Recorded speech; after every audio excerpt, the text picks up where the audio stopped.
Welcome back to the Bruce Williams channel. I'd like to share with you the Omega arm of my current watch rotation. I have two pieces, the Seamaster Professional 300 meter diver that I recently picked up from Random Rob here a few weeks ago. And then the other one, my other Omega, is the Speedmaster Professional Sapphire Sandwich, the Moon Watch. And man, what a duo these two have been in the rotation. And I am no stranger to either model or Omega. I have reviewed a ton of awesome Omega watches over the years, and I've owned several. I've owned actually a couple Seamasters and a couple Speedmasters, and these are the latest and greatest in the rotation. You guys know me. I like to flip around. I like to cycle through watches. I like to collect those watch experiences. And so these are the ones that I feel are most deserving of wrist time in the rotation. I know that sounds silly. I know that sounds a little bit ridiculous, but today I'd like to ramble a little bit about why I like each one. And I know some of you already own these watches. You know, you own a Seamaster, you own a Speedmaster. And I think you're going to be able to relate to what I share in this video. And I know there are others of you watching this right now that, you know, you're shopping for a Seamaster or a Speedmaster, and you're looking for little tidbits, little pieces of information from owners to help you with your perspective and your decision on which is the best version for you to purchase and enjoy. Because you know what, spending money on a luxury watch, especially for the first time, that's kind of a big thing.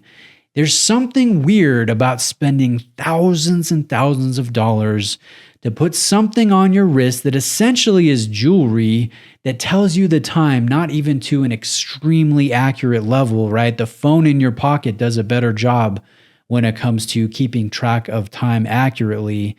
And it's a lot less expensive than a luxury watch. But I had a viewer comment recently, and it put it in perspective for me. And he essentially said something to the effect of, we don't buy a luxury watch to tell us the time.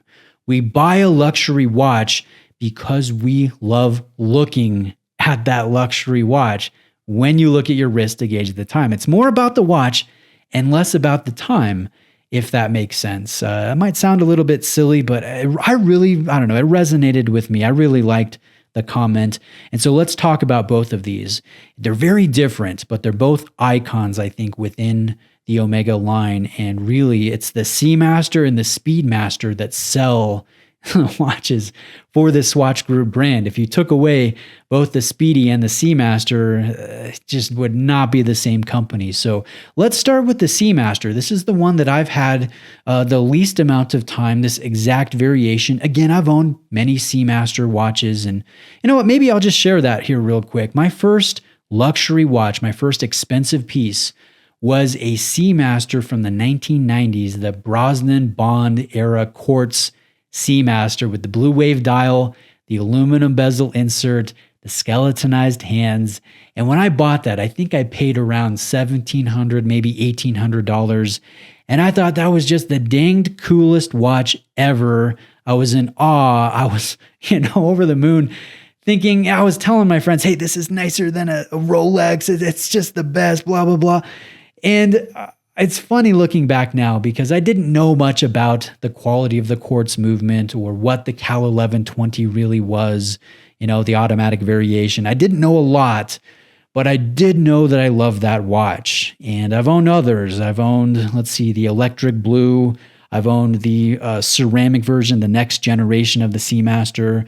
I've owned the chrome dial of this modern generation. I even owned a ridiculous gold-plated, over-the-top, ostentatious Seamaster from the 1980s that was just, ridiculous, stupid, but so dang cool at the same time. I look at Omega and I look at the Seamaster. I look at the designs over the decades, and there have been some really good ones. But Omega has really struggled with this model to find identity. When it first debuted in the late 1940s, it was essentially a waterproof dress watch. And it wasn't until the late 1950s that it became a true Seamaster, a professional diver. The late 1950s through the mid 1960s were really the golden era of designs, true dive watches from Omega. And I love those those iterations. And I love the fact that now Omega is paying tribute and paying homage to those, the grandfather of the Seamaster, really the heyday of this model. But I will say the 70s, the 80s, the early 90s were awful to the Seamaster. Oh my goodness, there were some clunkers and stinkers and chunkers and just terrible watches, Submariner light watches. And it wasn't until the 90s when they zeroed in on the Bond era design, the Brosnan Bond era design, that I felt they really hit their stride. And they got the DNA, they got the mojo for the Seamaster. And so this white dial, this is just the contemporary evolution of that great design from, let's see, now it's well over 20 years old, 25 years old, which is kind of crazy to think about. But I love the design. It's really, really good. And I look at this specific model, and really there isn't a glaring negative issue, which sometimes rears its head on certain models. I look at this and it has a great bracelet. It has great adjustability. It has great lume. It has great legibility, great tactile elements. It has that pop and pizzazz, right? The light play that just makes you fall in love with the watch when you again, look at your wrist to gauge the time. It's not about the time. It's about looking at the watch and having that emotional connection. This is not a logical hobby. And this watch has it. It really has the details. It has the fit and the finish. It has the great movement, the Meta certified coaxial 8800 caliber here, which is very well dialed in, very robust, very anti-magnetic. And I just love wearing this. It has the subtle details. When you're looking at the dial and you see the flat white in certain lights and you see the high contrast of the gunmetal maxi applied markers, the flared skeletonized handset, a little bit of red text in the Seamaster signature, and then in other lights, really that gunmetal goes away. It gets silvered out. And it almost blends in with the reflective nature of the zirconium dioxide laser engraved dial. And then it's little moments where you notice the beauty and the pop and the pizzazz, the it factor. Again, this watch really has it. And I've just been loving this thing. I'm so glad that I rebought it. I'm glad I was able to snatch it away from Random Rob, in a moment of weakness. And now I'm just enjoying this. I had a great moment in the family, about a week ago. My wife gave birth to our third, and here's a picture of me rocking my newborn, my hour and a half old daughter, to sleep and bonding with her. And I look at my wrist now in the picture, and there it is. I see the Seamaster, and it's kind of fun to make memories and have events happen in your life wearing a watch that you absolutely love. And so there really isn't a lot to nitpick about this model here. Maybe the bracelet, you could taper it out, take a little bit of weight out, but personal preference there really is strong, down to the wood lacquered presentation box that it comes in. But enough about the Seamaster. Let's talk about the Speedmaster and why this is an equally awesome watch in the rotation that I adore, that I love wearing. I've got to tell you guys, I'm a history buff. I love history, and I was a huge space nerd. When I was a kid, when I was a teenager, I memorized all of the missions, all of the astronauts' names, who did what on which mission. I just loved all of that. And so the history for me is a huge thing. As with a lot of watch enthusiasts, the history of the Speedmaster, it's just hard to beat. And I say it's arguably the coolest and most iconic sport watch in history. I say arguably because we're all going to argue about it. Some people even argue whether we even went to the moon. So really, at the end of the day, you've got to love the history, which I do. To get the fullest out of this watch, I look at it and I don't see ceramics. I don't see contemporary, shiny elements here. I look at this and I see subtlety. I see conservatism. I see versatility. I see a well laid out, well balanced design. There is no date window. Really, this is completely different from the Seamaster, and that's a good thing. So here's something that I'd like to throw in, throw a wrench in. If you've not heard of it, I want you to do some homework on where the design of the Speedmaster came from. I'm going to drop in a picture here.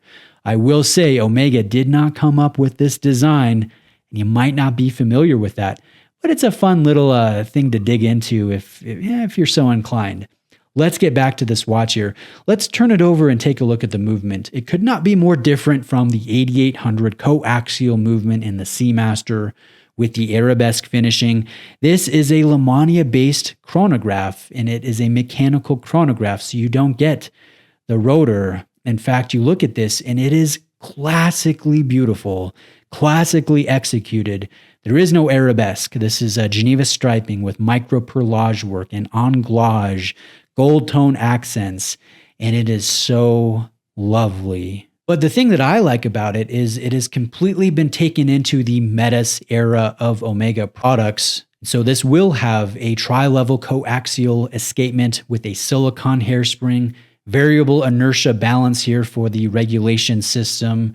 We have anti-magnetic threshold of 15,000 Gauss, which is just crazy. It's huge. It's hacking now. It's a chronometer. It's very well dialed in, so it's completely robust. You don't have to worry about, wearing this around magnetic flux, and it's just going to be very accurate and classically beautiful. Very different from the contemporary beauty of the 8800. So very different. Again, I look at this and I see the history. I see the vintage elements of the stepped dial, the applied logo, the coated white needle hands, the sunken guilloche, concentric circle guilloche texturing of the subdials. And I love it. I really love the Speedy. And I will be wearing one of these watches and again, loving it, enjoying it. And then I get a craving. I get a desire to take it off and put on the other Omega that I'm kind of missing. So I'll end up doing that. And then I'll put on the Seamaster and I go, oh my goodness, I love this watch. I remember why I love this watch. And, after a little while, I go, oh, I need the Speedy on wrist. I need the Speedy. And so I'll take off the Seamaster and it just flip-flops. It goes back and forth. I can't get enough of each one. And I'm not trying to brag here. Please don't get that impression. I think there are so many better collections out there than mine. There are better collectors out there than me. I get that. But I really love these two watches. I feel very fortunate to have both in the rotation right now. And that's not counting my other watches. I love the other brands that I have. But man, the Omega, the Omega brand is my favorite at the moment. And these two really exemplify what I love so much about the Swatch Group product. So we have two watches, two icons, very different pieces, but very powerful pieces. And I hope just kind of sharing some rambling thoughts here has helped some of you that might be considering purchasing one or the other, maybe both. And those of you that are owners that, stuck out this video, I think you will definitely be able to relate to what draws me in to these models. And I'm looking forward to many more enjoyable experiences with both watches, but many more other, I sound ridiculous now. I can't even speak properly. I'm looking forward to many other Omega models in the future to enjoy alongside these two. Thank you for watching today. Please reach out with any questions. I hope you have a great day, and I'll see you next time.